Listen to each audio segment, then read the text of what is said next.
throw attempts part of your strategy for the night? Well, we've really made this game better, haven't we? Wasn't that fun to watch? That was awesome, man. I think all of you ought to send them all a congratulatory email. They changed it for the good. Free-flowing, exciting. It's awesome. I take it you were frustrated with the pace of play and all the calls. You know what? I'm more frustrated with the Ole Miss Rebels. That's who I'm frustrated with. I know we practice. I've got the video evidence in case you want to see it. Thank you. And I just wish we had better carryover. I wish our attention to detail was better. I wish our energy was better. I wish our focus was better. I wish we were tougher. I wish we made athletic plays at the rim. I wish we made open shots. I wish we ran offense. I wish we guarded. Good kids, though. Great kids. How much of that? Had 1,000 APR last year, almost a 3.0. Great kids. 53 free throws. I mean, how much of that is you guys attacking to see kind of how they're going to call the game? Well, when we have really struggled shooting the ball.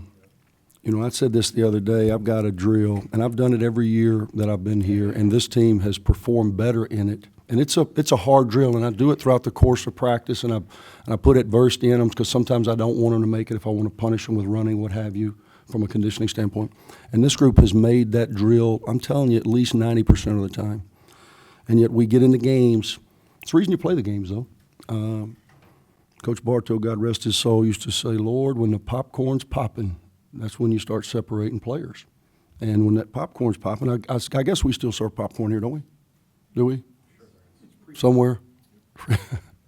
Well, we need to pop it later because for whatever reason, we were 8 for 26, I think, from three, give or take. And today we're 2 for 14, so my math's not great, but that ain't no good, as Randy would say.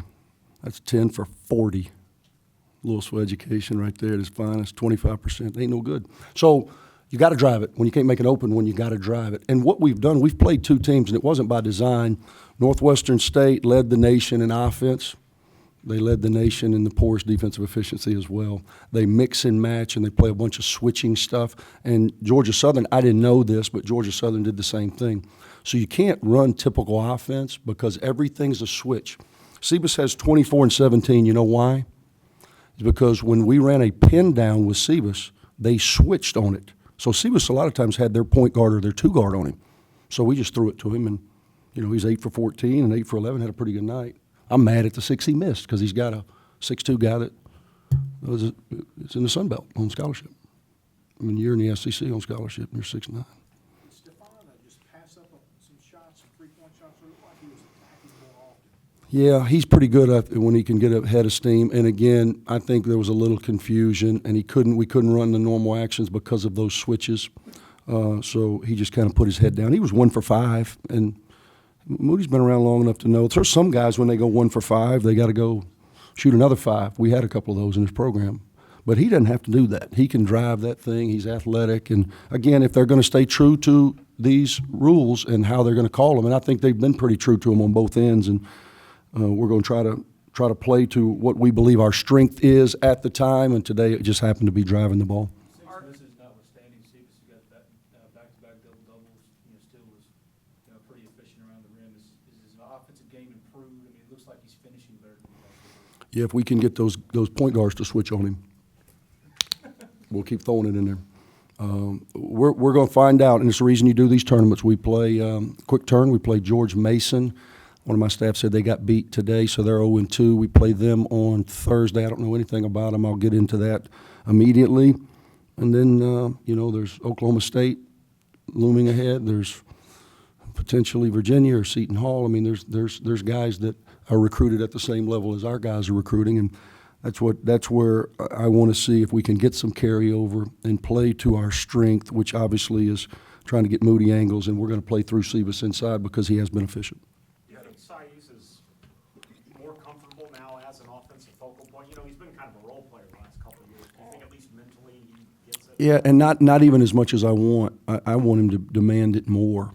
The one thing that he's gotten a little stronger in his base so he can hold position, and he's gotten to where he can post to his size. He's a big frame kid. I mean, he's 6'9", and 240 some odd pounds, and he's got a 7'6" wingspan. So we're just trying to get it to him where he can play to his strength, wide base, play over the top of people. And I thought we did a really good job early in that. Kind of got away from it a little bit. This game had an odd flow to me, a lot like Northwestern State, where I thought out of the gate our energy was really good. We were locked in. We get into our bench a little bit. They make a run. They get it to 3 or 4 in the first half, and then we spurt. We're up 11. So it was as if you're never really threatened, but you're never really comfortable either. And both of our games have kind of played like that. And we hadn't had much production out of guys really other than Sebas and Moody. Sam plays a lot of minutes, and he makes some free throws, made some plays, and I thought Newby was back to being Newby today with 9 big rebounds in 29 minutes. But we're certainly a work in progress. Are you surprised that Tomas hasn't gotten off the faster start? Yeah, I am a little bit surprised. He and AP both. I really thought, you guys remember, I really thought in the preseason it was going to be one of the strengths of our team, and it's going to have to be, quite frankly, because we need a second and a third scoring option. Obviously, Moody's going to be option 1 and 1A, but everybody in the country knows that, so they're going to game plan accordingly. We now have a guy in Sebas we can throw it close to, but a lot of our actions, once we're able to play someone who plays a little more standard and is not as junky defensively, and we have, we scored 90 and 82, and we shot 36% from the field tonight, and again, we're shooting 25% from 3, so we're still scoring at a high volume based on pace of play and just so happens to be the first 2 opponents. So some of that stuff will change, but we've got to get production out of that 4 spot because I think both of those guys are capable of helping us offensively. And to this point, they've just struggled. With Sebas, Murph came the closest, but he was undersized as a post. I mean, is he the closest thing now that he's starting to get more offensively equipped that you've had? Yeah, without question. Sebas is the best guy as it relates to block, back to the basket presence that we've had in my time here. Sam Finley, just 1 assist tonight. I mean, what's your assessment of him through the game? It's funny you said that. I brought that to his attention as well. He's now played 28 and 35. I'm really testing my math. 63 minutes, and he's got 2 assists on the year. That's typically not what you want out of your point guard. We need him to be able to get the ball, but it's hard to get an assist when you miss a bunch of shots. I think a couple of times he was getting the ball to people, and we were struggling to make shots. I even think the 20 field goals we made, many of them were off second chance points or just let me put my head down and drive it in there and so hope something good happens. Anything else? Thanks, Coach. Thank you.